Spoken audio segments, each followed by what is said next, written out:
เจอกันอีกแล้วนะคะเจอกันกับก้อยทางช่องวารุณีชาแนลค่ะช่องแบ่งปันทางด้านการตัดเย็บเสื้อผ้าและการสร้างแพทเทิร์นนะคะวันนี้ก็จะพาเพื่อนๆสร้างชุดแสกหรือชุดเดทอะไรประมาณนั้นนะคะเอาไว้สำหรับนำไปดัดแปลงทำชุดแบบต่างๆที่เราต้องการจะทำไปตัดนะพวกชุดแสกชุดทำงานอะไรอย่างเงี้ยนะคะเอาพื้นฐานแบบง่ายๆนะคะก็จะพาเพื่อนๆทำแบบง่ายๆเลยนะคะสัดส่วนที่เราจะบวกนะคะเดี๋ยวก็จะเขียนไว้ใต้คำอธิบายอีกทีหนึ่งนะคะว่าบวกเท่าไหร่หน้าอกถ้าอยากให้ใส่แบบพอดีที่แบบว่าไม่เป๊ะเหมือนชุดราตรีนะคะก็จะบวกอยู่ที่3เซนขอโทษค่ะก็จะบวกอยู่ที่8เซนเอวก็จะบวกอยู่ที่5เซนนะคะหรือประมาณ2นิ้วเพราะว่าเราต้องใส่ทำงานนะเราต้องใส่ทำงานใส่ขับรถอันนี้อะไรอย่างเงี้ยได้สะโพกจะบวกอยู่ที่2เซนถึง3เซนนะคะเพราะว่าสะโพกเราจะไม่บวกเยอะเดี๋ยวเขาจะเป็นปีกรอบรักแร้บวก6เซนนะคะเพื่อนๆค่ะเป็นชุดแสกโครงสร้างชุดแสกแบบเดี๋ยวเราจะไปดัดแปลงทำทรงแบบต่างๆได้เลยรอบรักแร้บวก6เซนนะคะคือการสร้างชุดเดทชุดแสกเนี่ยคือบางคนเขาก็สร้างบางท่านนะเขาก็จะสร้างกันแบบว่าหน้าจะใหญ่กว่าด้านหลังด้านหลังจะเล็กกว่าก็จะคือเอาง่ายๆคือด้านหน้าบวก1เซนด้านหลังลบ1เซนนะเนาะในส่วนตัวก้อยที่ตัดงานให้ลูกค้าเท่าทุกวันนี้เหมือนกันชุดที่ก้อยลงที่เพื่อนเห็นที่พวกเป็นชุดเดทชุดราตรีอะไรก็แล้วแต่ที่ก้อยทำก็จะทำหน้าหลังเท่ากันเป็นบางชุดในกรณีที่ลูกค้าหุ่นปกติไม่ได้อ้วนมากนะคะอกไม่ได้ใหญ่แบบเยอะเกินคือหุ่นแบบปกติก็จะสร้างหน้าหลังเท่ากันไม่ว่าจะเป็นเสื้อหรือชุดแสกหรือเป็นกระโปรงนะก็จะสร้างหน้าหลังเท่ากันนอกเหนือจากลูกค้าหุ่นไม่ปกติอ้วนเกินหน้าท้องเยอะอะไรอย่างเงี้ยก็จะทำด้านหน้าใหญ่กว่าด้านหลังคือตรงนี้จะไม่มีสูตรตายตัวสำหรับก้อยนะคะสำหรับก้อยนะอันนี้ก้อยต้องบอกก่อนทุกวันนี้ก้อยสร้างให้ลูกค้าตัดชุดให้ลูกค้าใส่บางชุดก็จะเป็นด้านหน้าใหญ่กว่าด้านหลังที่หลังๆที่ก้อยสร้างเป็นชุดราตรีที่เพื่อนๆเห็นก้อยโพสต์ลงบางทีนะที่เห็นเพื่อนๆอาจจะไปดูในชิ้นงานก้อยบางส่วนก้อยทำหน้าหลังเท่ากันเป็นชุดราตรีสวยๆก็คือ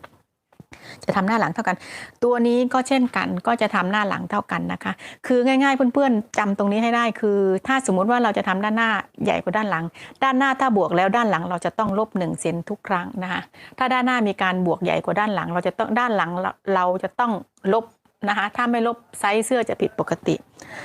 มาเริ่มกันเลยค่ะนะ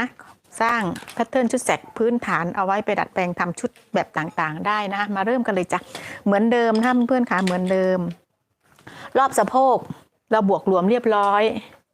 หาร2นะหาร2รอบสะโพกบวกรวมเรียบร้อยแล้วหาร2ได้เท่าไหร่เราจะตีกรอบชุดก่อนนะคะเพื่อที่จะหาชิ้นหลังกระดาษเข้าแผ่นใหญ่เราจะได้ไม่ต้องเปลืองกระดาษเนาะอันนี้ของก้อยรอบสะโพกบวกรวมอะไรแล้วเรียบร้อยเดี๋ยวจะตีกรอบกับชุดก่อนนะเรียบร้อยของก้อยได้110เซนหาร2ก็จะได้อยู่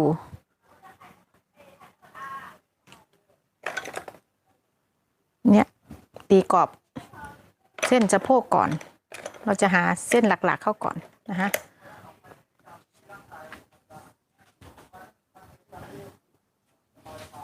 จะได้ไม่ต้องเปลืองกระดาษ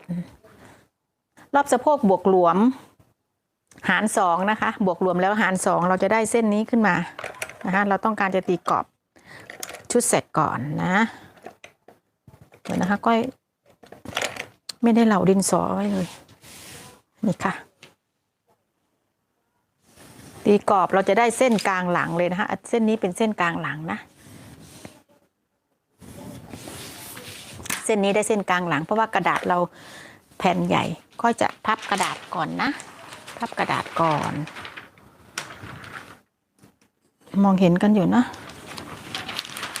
เข้ามาแล้วอย่าลืมกดไลค์กดแชร์นะคะเพื่อนขาแบ่งปันกันค่ะกระดาษชิ้นใหญ่ก็พับกระดาษก่อนมันเกะกะโต๊ะนี่ค่ะ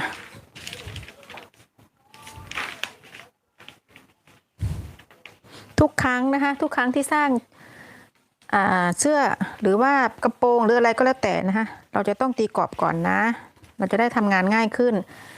สะโพกบวกหลวมใช้ส่วนที่ใหญ่ที่สุดของร่างกายเราค่ะ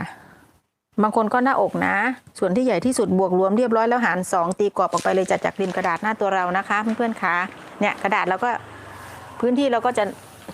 น้อยลงเราจะได้ทำงานได้ง่ายขึ้นนะคะเพื่อนๆคะวัดจากริมกระดาษลงมาไปเลยค่ะวัดจากริมกระดาษลงมา10 เซนนะคะ10 เซนนี่คือมาตรฐานตีเส้นค่ะเราได้เส้นคอนะคะเพื่อนค่ะเราได้เส้นคอเราจะได้เกิดเส้นนี้คือเส้นคอจากเส้นคอวัดลงมาเท่ากับยาวหน้าที่เราวัดได้นะคะยาวหน้าที่เราวัดได้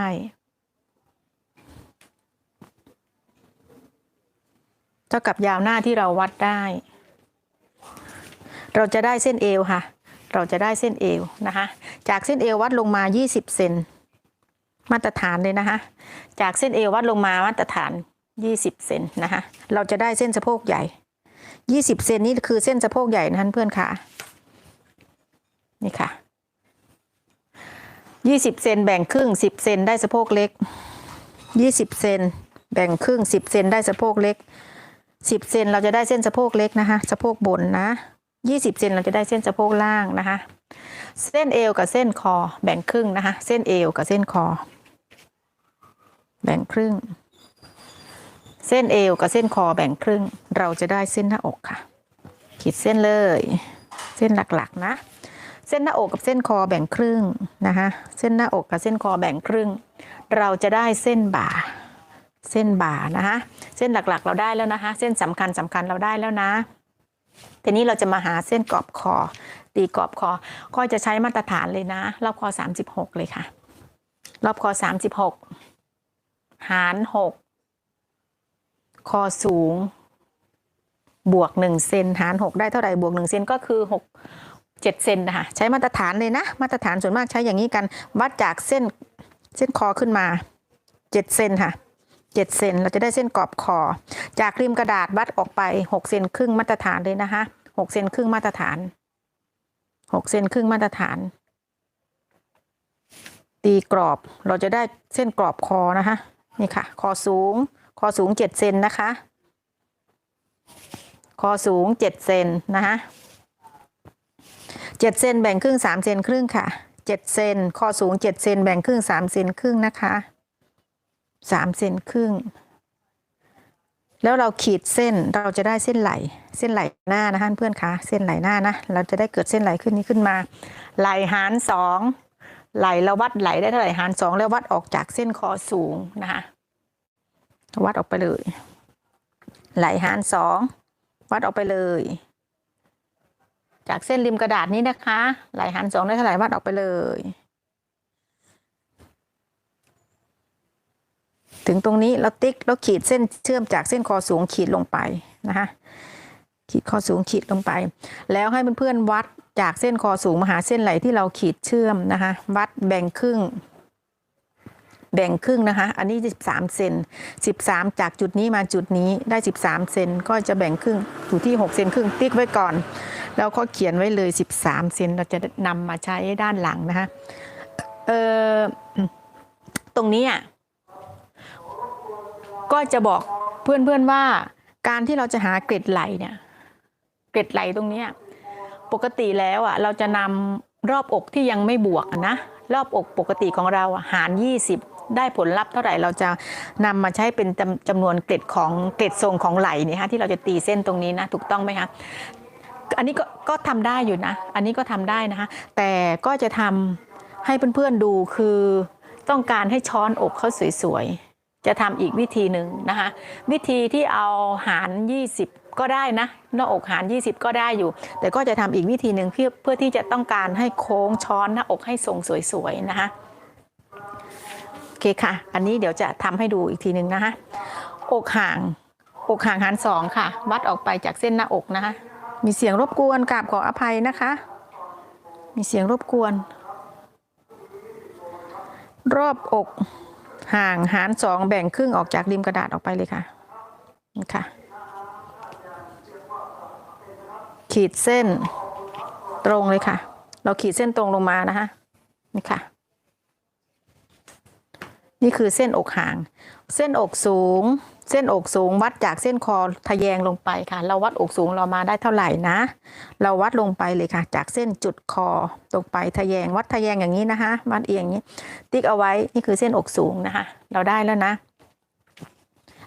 ตัวเส้นฉากตรงนี้เราขีดตรงลงมาเลยค่ะให้แบ่งครึ่งระหว่างเส้นสะโพกใหญ่กับเส้นสะโพกเล็กนะคะให้แบ่งครึ่งเนี่ยนี่คือปลายเกล็ดนะคะอันนี้เส้นหลักๆทีนี้เราจะมาหาเกล็ดตรงทรงตรงนี้ที่ก้อยบอกเราวัดเอาไว้นะคะจากเส้นคอสูงมาหาเส้นไหล่เราวัดไว้ที่13เซนเราจำตัวเลขตัวนี้ไว้ก่อนนะคะเราจำตัวเลขตัวนี้ไว้ก่อน13เซนนะของก้อย13เซนของเพื่อนๆเท่าไหร่จำไว้เลยนะเดี๋ยวจะพาทำให้ทรงแบบหน้าอกช้อนหน้าอกสวยๆเลยนะขีดมาหาเส้นอกสูงค่ะขีดเส้นที่เราแบ่งครึ่งนะท่านเพื่อนค่ะนี่ค่ะนะแล้วบ่าหน้าเราหาร2ไว้นะคะบ่าหน้าเราได้เราหาร2ได้เท่าไหร่จดไว้เลยนะของก้อยจดไว้เลยนะคะจดไว้เลยบ่าหลังเราหาร2จดไว้เลยค่ะเราจะได้วัดออกมานะคะของเพื่อนได้เท่าไหร่จดไว้เลยเราจะได้วัดออกมาอันนี้บ่าหลังหาร2บ่าหน้าหาร2เรียบร้อยแล้วนะนี่ก็จดไว้แล้วนะไหล่13เซนของก้อยจดเอาไว้แล้วพับตรงเส้นที่เราขีดเส้นลงมาหาเส้นอกสูงนะคะจะพับเส้นนี้นะคะนี่ค่ะจะพับเส้นนี้มองเห็นนะเดี๋ยวก็จะทำช้าๆมองเห็นนะนี่ค่ะพับมาหาเส้นอกสูงนี่ค่ะใช้มือกรีดกระดาษนะคะนี่ค่ะกรีดกระดาษกดเข้าลงไปให้เส้นไหลตรงเส้นคอตรงนี้เส้นไหลตรงเส้นคอตรงนี้ให้เขาตกเส้นไหลหน้านะคะให้ตกเส้นไหลหน้านี่ค่ะจุดนี้เราวางไว้ให้พอดีเส้นนี้เลยนะคะวางเขาให้พอดีเส้นนี้เลยแล้ววัดจากเส้นคอสูงมาหาเส้นนี้คอสูงมาหาเส้นคอล่างให้ได้13เซนเส้นไหลของเรานะคะของเพื่อนๆเท่าไหร่ก็ไม่รู้นะของก้อย13เซนที่ก้อยเขียนเอาไว้นี่ค่ะ13เซนถึงตรงไหนทุกอย่างจะต้องตกเส้นนี้นะคะทุกอย่างจะต้องตกตรงนี้พอดีนะคะ13เซนถึงตรงไหนก็จะวัดไว้กะไว้เลยนี่ค่ะดึงให้ได้นะเพื่อนขาดึงให้ได้13เซนจากตรงนี้มา13เซนก้อยติ๊กไว้เลยอันนี้เรากดไว้อยู่เนาะเรากดไว้อยู่นี่ค่ะเราติ๊กไว้เลยทีนี้เส้นบ่าที่เราหาร2ได้บ่าหน้านะคะที่เราหาร2ได้เมื่อกี้วัดจากริมกระดาษออกมาเกล็ดเรายังกดไว้อยู่นะเกล็ดเรายังกดไว้อยู่นะเพื่อนขายังกดไว้อยู่นะติ๊กไว้เบาๆเส้นบ่านี่ค่ะเส้นไหลที่เราได้เราจะคลี่เกล็ดเข้าออกมานี่ค่ะเราติ๊กไว้ตรงนี้ขีดเส้นเชื่อมมาหาเส้นอกสูงนี่ค่ะนะคะนี่เห็นไหมตรงนี้13เซนจากจุดนี้มาจุดนี้13เซนเท่ากับเส้นไหลที่เราได้ตอนแรกนะที่ก้อยบอกว่าให้จดไว้ตัวเลขเท่าไหร่ให้จดไว้ไหลเราหาร2เดี๋ยวก็อธิบายอีกรอบเพื่อนไม่เข้าใจไหลเราหาร2นะคะได้เท่าไหร่เราวัดออกจากริมกระดาษตรงนี้เท่ากับไหลที่เราหาร2คือจุดเอาไว้ถูกต้องไหมคะพอจุดเอาไว้เสร็จเราก็ขีดเส้นจากคอสูงลงไปหาเส้นไหลเราก็วัดจากจุดนี้มาจุดนี้ว่าได้เท่าไหร่อันนี้ได้13เซนเราก็เขียนไว้13เซนเดี๋ยวนำมาใช้ด้านหลังด้วยนะ13เซนเราก็จำตัวเลข13เซนเราก็จะมาพับหาเกล็ดตรงนี้เพราะว่าตรงนี้มันไม่มีจำนวนตัวเลขเกล็ดตรงนี้มันไม่มีจำนวนตัวเลขเหมือนกับเราหาร20นะตรงนี้เราจะสร้างเกล็ดขึ้นมาตามหน้าอกของลูกค้าท่านนั้นๆนะคะพับขึ้นมาให้เขาตกเส้นไหลให้เส้นเกล็ดตรงที่เราแบ่งครึ่งมาตกเส้นไหลตรงนี้แล้ววัดมาว่าได้เท่าไหร่13เซนเท่ากับไหลที่เราหารได้ไหม13เซนถึงตรงไหนเราติ๊กไว้เลยพอติ๊กไว้เสร็จเรากดเส้นนี้ลงเรามาร์กไว้เลยคือเกล็ดเราอยู่ตรงนี้นะคะเราอยู่ตรงนี้คิดเลยนี่ค่ะเห็นไหมได้แล้วแล้วก็จะได้เกิดเส้นแบบนี้นะคะต่อมาหาเส้นสะโพกนะคะเส้นสะโพกเราบวกหลวมบวก2เซนหรือ3เซนก็ได้นะคะแต่อย่าบวกเยอะนะเดี๋ยวสะโพกเป็นปีกเพราะเป็นชุดแสกนะคะของเพื่อนๆบวกรวมหาร4ได้เท่าไหร่วัดออกมาเลยชิ้นนี้ก็ทำหน้าหลังเท่ากันนะแต่ถ้าเพื่อนๆอ้วน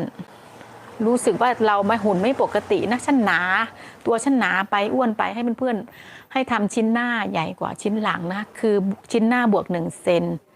ชิ้นหน้าบวก1 เซนฉะนั้นชิ้นหลังเราจะต้องลบไป1 เซนนะคะทุกอย่างจะได้บาลานซ์กันไม่งงนะก็ไปต่อนะอันนี้ก็ทำเท่ากันนะคะสะโพกบวก3 หาร 4วัดออกมาเลยได้เท่าไหร่ได้ผลลัพธ์เท่าไหร่เราวัดออกมาเลยนะคะเราตีกรอบกระโปรงไว้ตั้งแต่แรกเท่าไหร่ทุกอย่างมันจะอัตโนมัตินะฮะหน้าอกนะคะเส้นหน้าอกเหมือนกันวัดออกจากริมกระดาษที่เราบวกรวมเรียบร้อยรอบอกบวก8 หาร 4ได้เท่าไหร่วัดออกจากริมกระดาษออกมาเลยค่ะวัดออกจากริมกระดาษออกมาเลยนี่ค่ะขีดเส้นหาเส้นสะโพกค่ะหน้าอกเหมือนกันบวกรวมเรียบร้อยหาร 4ได้เท่าไหร่วัดออกมาเลยค่ะนี่ค่ะนี่นะได้แล้วค่ะคือเส้นหน้าอกบาหลังหาร 2ได้เท่าไหร่วัดออกมาเลยค่ะหารเสร็จเราจดไว้เลยนะได้อย่างนี้เรียบร้อยเอวบวก5 เซนนะคะเอวจะบวกอยู่ที่5 เซนไม่ให้ฟิตเกินเดี๋ยวใส่ลำบากเดี๋ยวใส่ไม่สบายเอวบวก5 เซนหาร 4นะคะบวก5 เซนหาร 4ได้เท่าไหร่วัดออกมาจากเส้นเอวเลยนะคะของเพื่อนได้เท่าไหร่วัดออกมาเลยนะคะ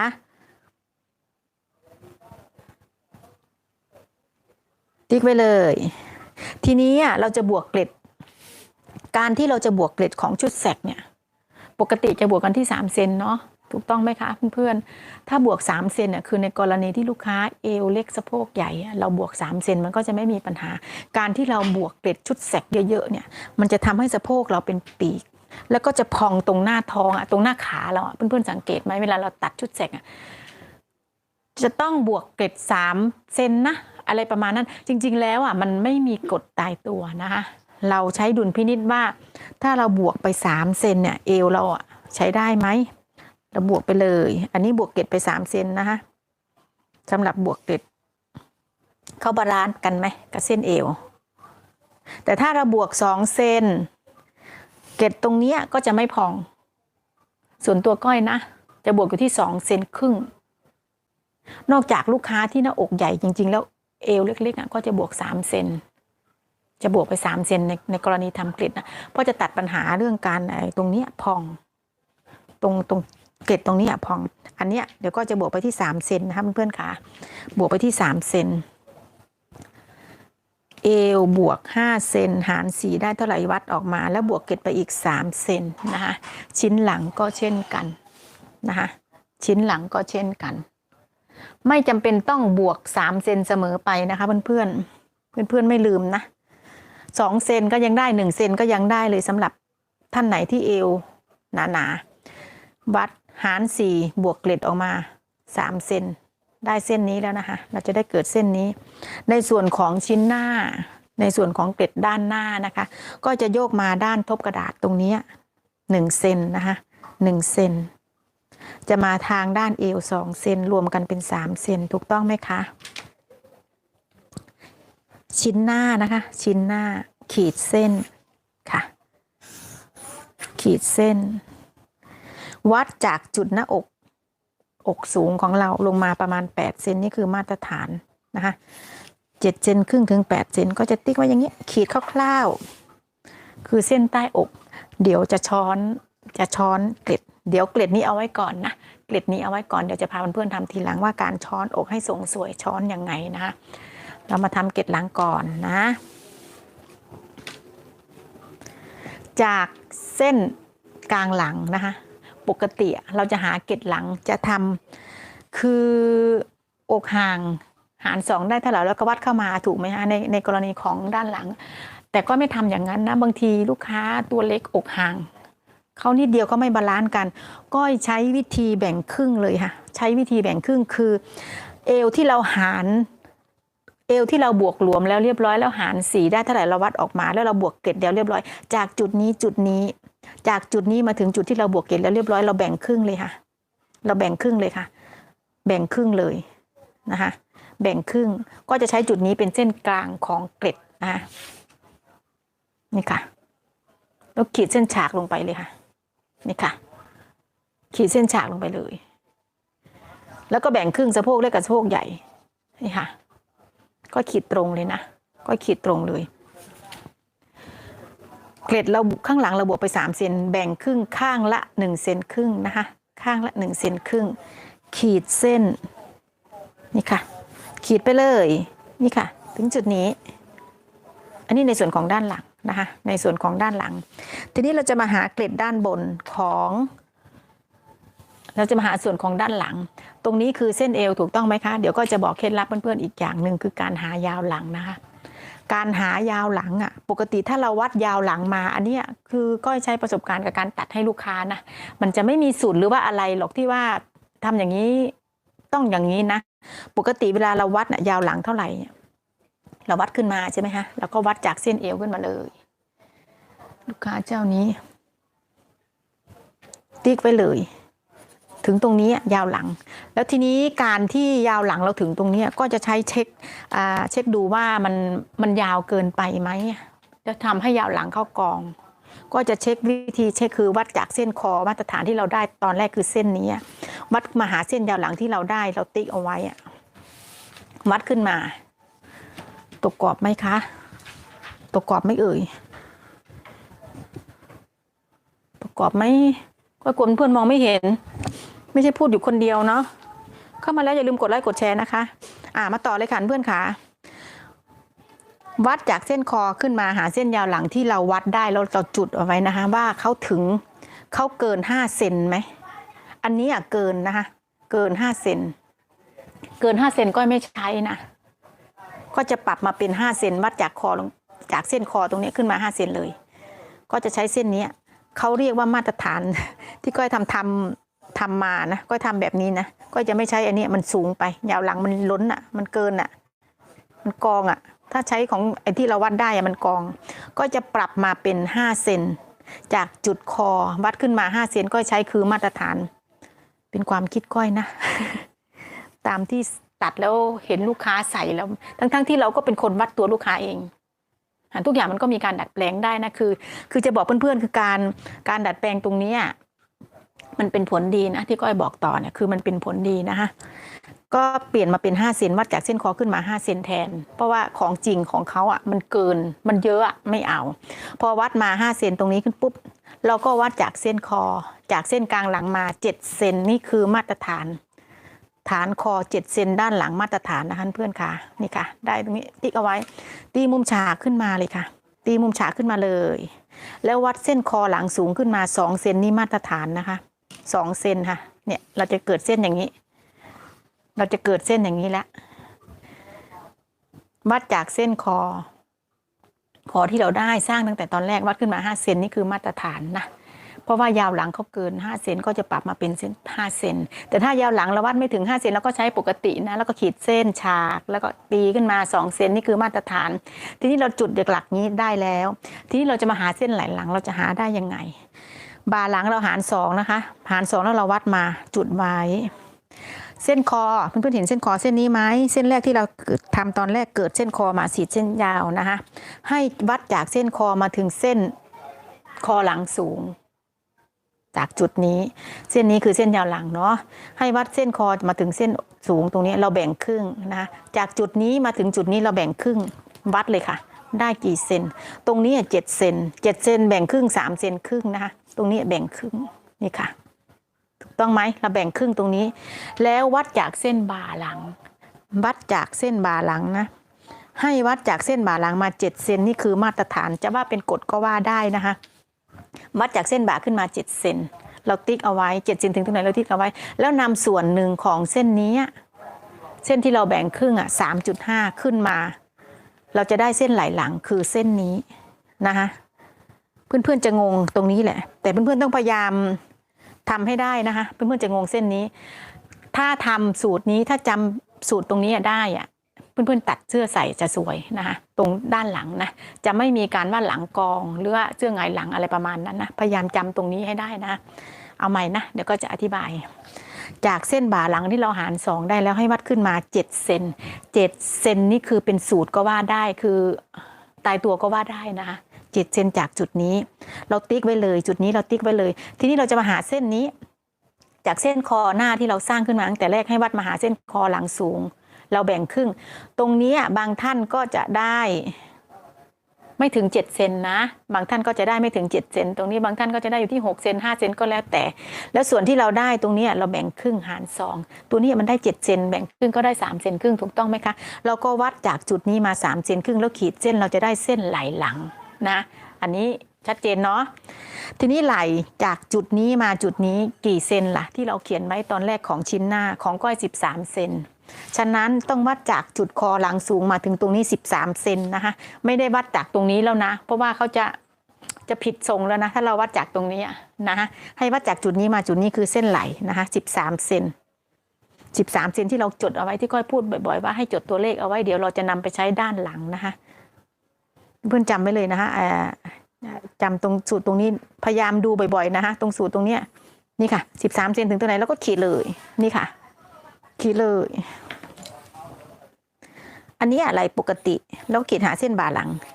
ตัวนี้ไหล่ปกติไม่ต้องทำจีบไหล่ไม่ต้องทำเกล็ดไหล่ก็ได้นะคะอันนี้เราปล่อยไว้แบบไม่ต้องมีเกล็ดไหล่ก็ได้นะคะทีนี้เราก็จะแบ่งครึ่งเราจะตีเส้นมาหาตรงนี้เลยแบ่งครึ่ง13 เซนครึ่งแบ่งครึ่งนะคะของไหล่6 เซนครึ่งตรงนี้เส้นกลางไหล่ขีดมาหาเส้น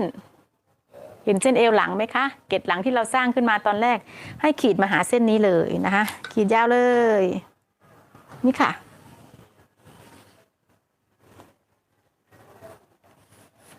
นี่ค่ะแล้วเราก็จะมาตัดตรงเส้นหน้าอกนะคะเราก็จะมาตัดกันเส้นหน้าอกนี่ค่ะเรียบร้อยเกล็ดทรงนะคะด้านหลังอันนี้เรียบร้อยนะคะเพื่อนค่ะตรงนี้เกร็ดเขาเป็นคนลูกค้าเป็นคนบ่าปกติไหลปกติก็ไม่มีการทำเกร็ดตรงนี้นะก็จะไม่ทำเพราะว่ามันเป็นชุดแบบว่าไม่ได้เข้ารูปแบบนางงามอะทำแบบนี้ก็ได้แต่ถ้าลูกค้าท่านไหนที่บ่าหลังกว้าง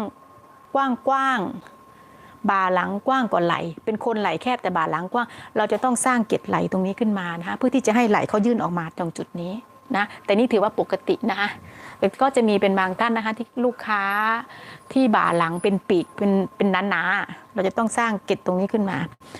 ตัวนี้หลังอะไรทุกอย่างเราเรียบร้อยหมดแล้วเนาะทุกอย่างเราเรียบร้อยแล้วนี่ค่ะเราจะมาหารักแร้บวก6 เซนนะคะขีดคร่าวๆไว้ก่อนนะคะขีดคร่าวๆไว้ก่อนนะคะใช้ไม้บรรทัด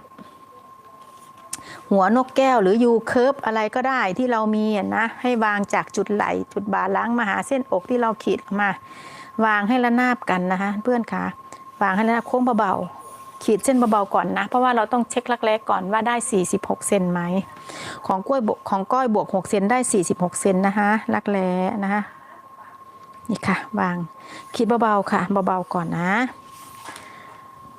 เช็คเลยค่ะรอบนี้ได้เท่ากับที่เราบวกไหมของเพื่อนๆบวกได้เท่าไหร่ก็ว่ากันไปนะคะบวกเลย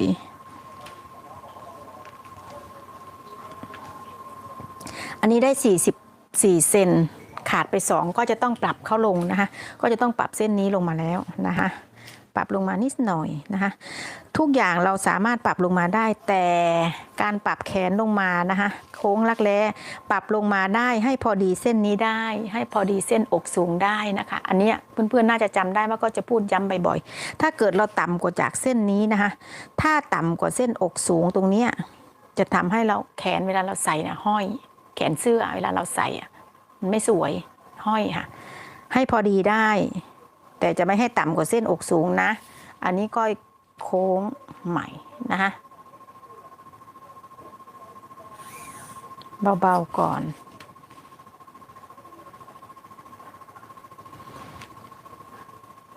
เดี๋ยวค่อยโค้งเกล็ดนะคะเดี๋ยวเขาจะพาเพื่อนๆโค้งเกล็ดส่งให้เอาสวยๆเลยนะคะโค้งเสร็จเส้นใหม่เราเช็คเลยนะคะว่าเราได้รอบรักแร้ที่เราต้องการไหมของก้อย46 เซนนะ46 เซนอันนี้46 เซนครึ่งไม่เป็นไรปัดไป46 เซนครึ่งหรือ47 เซนก็ปัดไปนะก็เดี๋ยวก็จะมาเก็บตรงนี้ใหม่นะคะ เดี๋ยวค่อยเก็บรักแร้ตรงส่วนของรักแร้อะไรก็แล้วแต่ทุกส่วนได้แล้วเดี๋ยวก็เน้นเข้าไปก่อนเอาเส้นให้ชัดๆให้เพื่อนๆมองเห็นนะนี่ค่ะ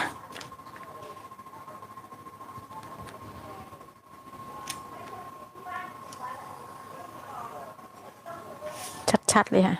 นะมองเห็นอยู่นะทีนี้เราจะมาโค้งเอวนะคะก้อยขออนุญาตหมุนกระดาษนะคะเพราะว่าก้อยไม่ถนัดในการที่จะช้อนเอวตรงนี้เดี๋ยวก้อยขออนุญาตเอาขึ้นแบบนี้นะเดี๋ยวก้อยหันกลับขออนุญาตหมุนกระดาษนะเดี๋ยวจะช้อนเอวตรงนี้เดี๋ยวจะทำเกล็ดตรงนี้ให้เพื่อนๆดูนะคะใช้ไม้บรรทัดนะคะตรงเอวดังนี้นะโค้งขีดให้เข้าหวานหน่อยนะเพื่อนค่ะขีดโค้งก็ให้หวานหน่อยใช้ด้านนี้นะนี่ค่ะนี่ค่ะเหมือนกันนะคะในส่วนของด้านหลังเดี๋ยวเราจะแต่งเส้นนี้ใหม่นะคะเพราะว่าเราต้องเก็บกลางหลังด้วยนะคะสะโพกหันด้านเนี่ยหันด้านเข้าขึ้นมาอย่างนี้เลยค่ะนี่ค่ะเราอย่าลืมเช็คหน้าท้องนะคะหน้าท้องบวกไปสัก2 เซนหรือ3 เซนก็ได้ค่ะบวกเท่ากันหน้าอกรอบสะโพกนะคะแล้วก็เช็คเลยแต่งเส้นเขาให้สวยหน่อยนะคะอย่าให้เขาหักนะอันนี้หักนะก็เขียนหักนะอันนี้ก็ขีดหักนะก็ต้องแต่งใหม่นะคะหักไม่เอานะคะเพื่อนค่ะหักไม่เอาค่ะให้เข้าหวานหน่อย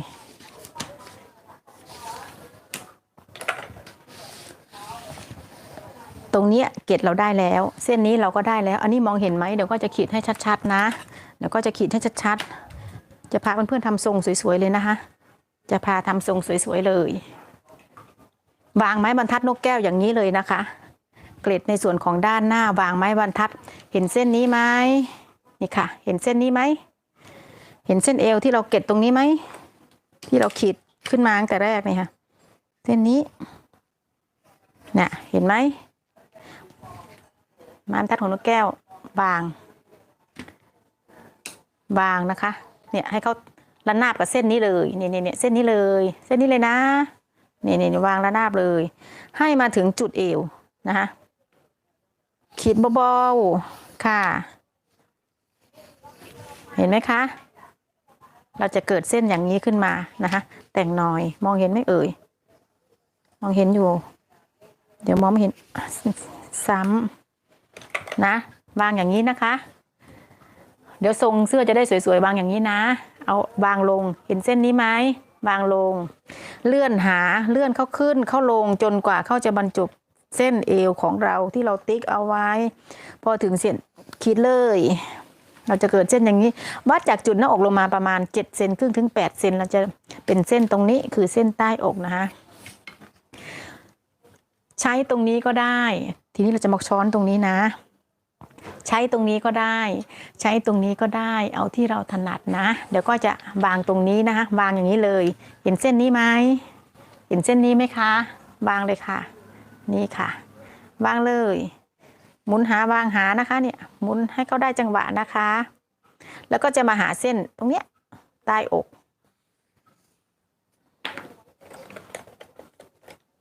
ทรงจะได้สวยๆนะคะนี่ค่ะเห็นไหมเราจะเกิดเส้นลักษณะนี้ทีนี้เราก็จะมาหาเส้นนี้ใหม่นะคะเพื่อนค่ะ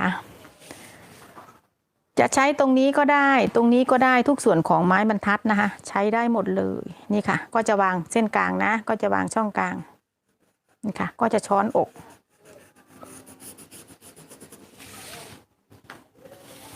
มองเห็นเนาะนี่ค่ะช่องกลางทุกส่วนของไม้บรรทัดนะคะของหัวนกแก้วหรือว่าไม้บรรทัดโค้งทุกส่วนใช้ได้หมดแล้วแต่เราจะถนัดมือของเราอันนี้เราก็จะได้ทรง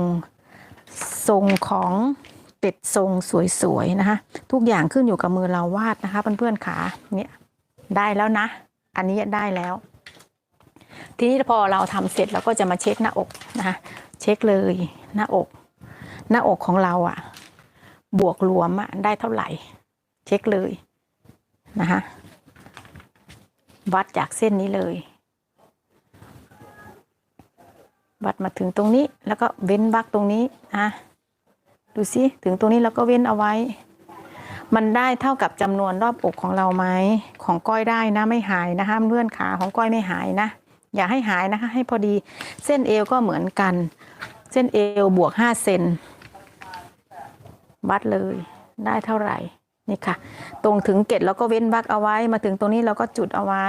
เริ่มใหม่ตรงนี้ถึงเกล็ดแล้วค่ะเราก็ทบเลยได้เท่ากับของเราไหมของก้อยเกินไปอยู่ที่1 เซนนะคะเอว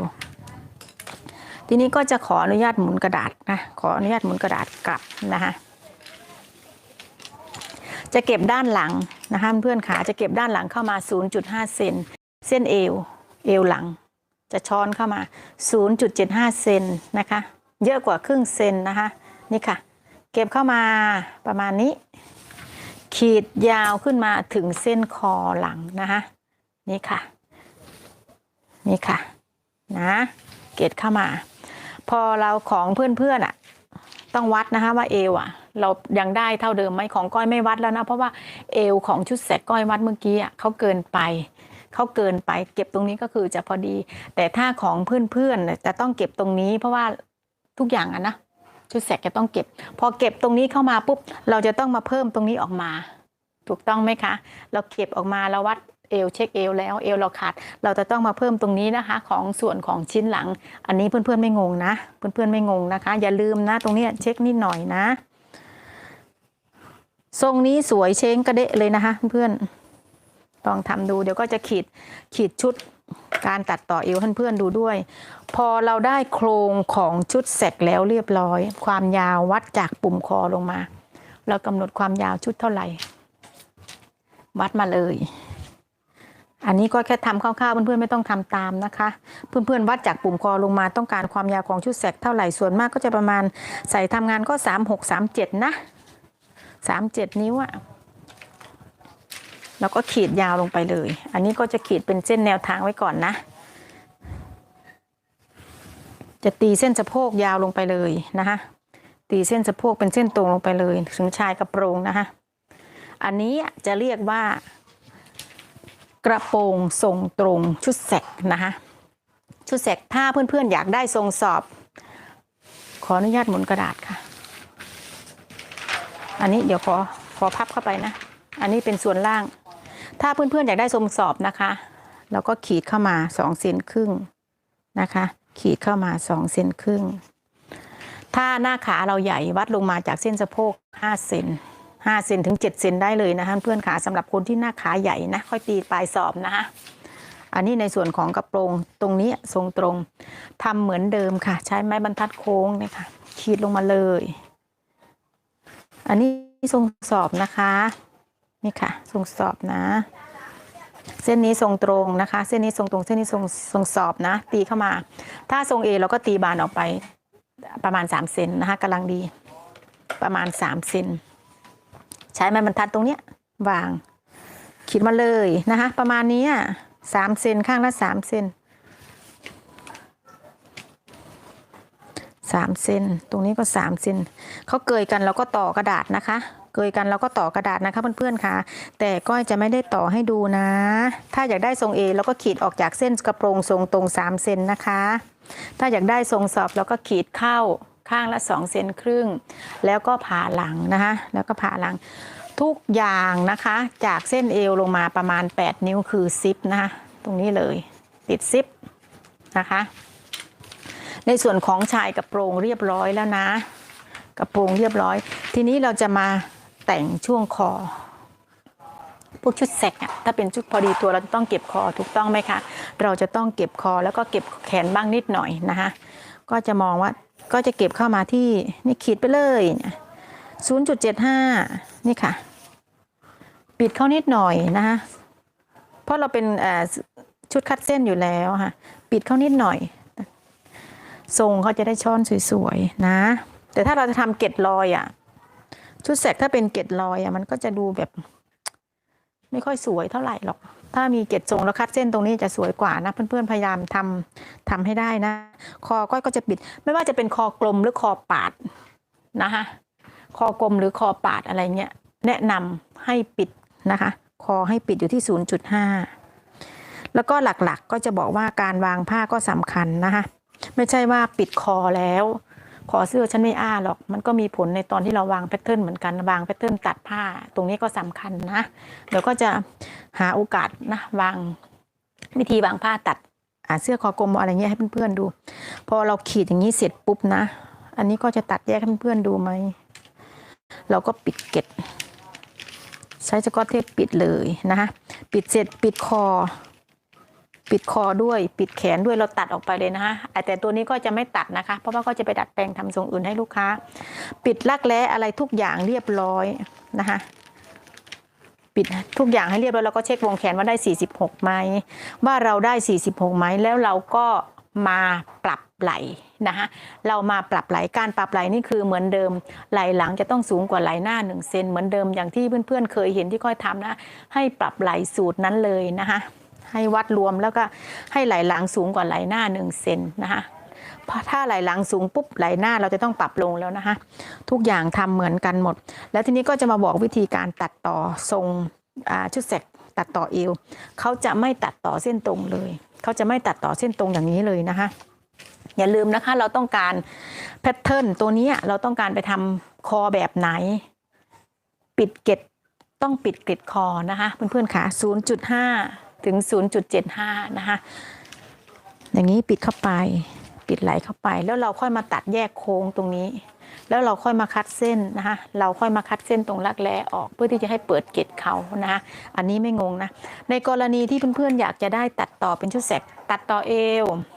จะแต่งต่อเอวทำป้ายทำอะไรเงี้ยก็แนะนำว่าเขาจะไม่ตัดต่อเส้นตรงนะคะให้วัดลงมาจากเส้นเอวตรงนี้คือเส้นเอวนะคะประมาณ1นิ้ววัดลงมาประมาณ2นิ้วครึ่ง2เซนครึ่งนี่ค่ะแล้วพับเกล็ดนะคะพับเกล็ดอย่างนี้เลยใช้ไม้บรรทัดโค้งนะคะนี่วางเนี่ยสมมุติว่าเราจะตัดต่อเอวเนาะอยากตัดต่อเอวอย่างเงี้ยวัดลงมาจากเส้นเอว2เซนครึ่ง1นิ้วเอาเป็นเส้นนี้เลยใช้ไม้บรรทัดโค้งนี่ค่ะวางเลยเราจะไม่ตัดต่อตรงเส้นเอวนะคะ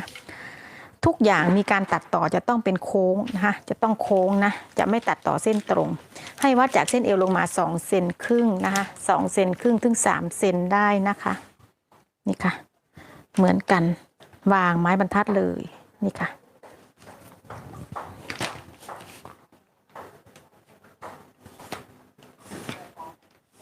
ปรับเส้นใหม่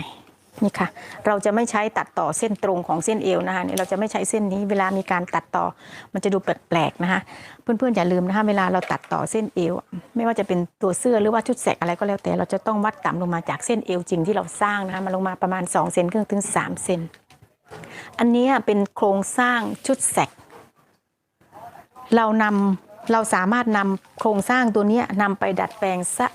ตัดเป็นชุดแสกแบบไหนที่เราต้องการได้นะคะสูตรนี้เพื่อนๆลองนำไปใช้ดูนะจะตัดไปทำเสื้อมีปกทีนี้แขนก็จะบอกนะคะจะบอกเพื่อนๆแนะนำเพื่อนๆว่าการที่เราจะสร้างแขนมาใส่กับชุดแสกที่เราจะใส่ทำงานเนี่ย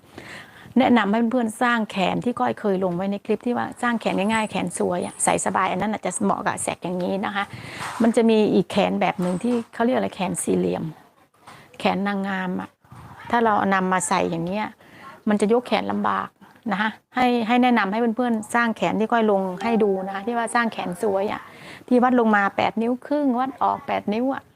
นะคะเอาสูตรนั้นปานสร้างแล้วมาทำมาเก็บปลายแขนเข้าเท่าที่เราต้องการว่าเราต้องการความยาวของแขนแล้วก็ความกว้างของแขนเท่าใดนั่นแหละเอาสูตรนั้นมาใส่กับชุดแสกตรงนี้ใส่สวยนะใส่สบายพอแล้วนะคะคลิปนี้นะอย่าลืมกดไลค์กดแชร์เจอกันใหม่คลิปหน้าค่ะเพื่อนๆค่ะขอให้เพื่อนๆตั้งใจทำนะขอสู้ๆนะคะอยากให้ทุกคนทำเป็นค่ะเจอกันใหม่คลิปหน้าค่ะเพื่อนสวัสดีค่ะ